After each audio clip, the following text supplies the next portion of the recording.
Hi friends, hero Karthik, కీర్తి శెట్టి హీరోయిన్గా నటించిన cinema అన్నగారు వస్తారనే తమిళ సినిమా ఈరోజు అమెజాన్ ప్రైమ్లో తెలుగులో కూడా స్ట్రీమింగ్ అవుతుంది.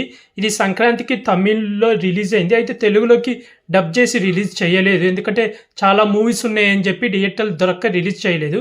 అయితే 2 వారాలకే డైరెక్ట్ ఓటీటీలో రిలీజ్ చేశారు తెలుగులో, ఎందుకంటే అక్కడ అట్టప్లాప్ అయింది సినిమా అన్నమాట. ఈ సినిమా స్టోరీ లైన్ వచ్చేసి హీరో కార్తిక్ వాళ్ళ తాతయ్య ఎంజీఆర్ గారి బిగ్ ఫ్యాన్ అన్నమాట.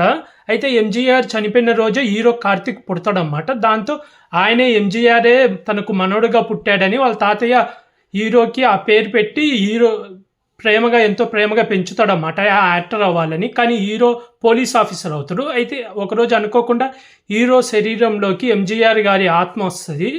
ఆ తర్వాత ఏం జరిగింది, హీరో లైఫ్ ఎలా టర్న్ అయింది, అసలు ఎంజీఆర్ గారి ఆత్మ హీరో శరీరంలోకి ఎందుకు ప్రవేశించింది అనేది ఈ మూవీ స్టోరీ లైన్.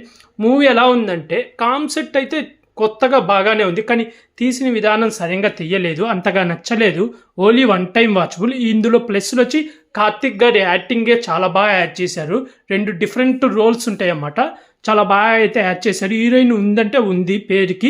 మీరు ఎవరైనా చూడాలనుకుంటే ఈ మూవీ అమెజాన్ ప్రైమ్లో స్ట్రీమింగ్ అవుతుంది, చూసేయండి ఫ్రెండ్స్. అలాగే ఇలాంటి మూవీ రివ్యూస్ కానీ వెబ్ సిరీస్ రివ్యూస్ కానీ కావాలనుకుంటే నా యూట్యూబ్ ఛానల్ సబ్స్క్రైబ్ చేసుకోండి friends. Like, share, comment, subscribe friends. Bye.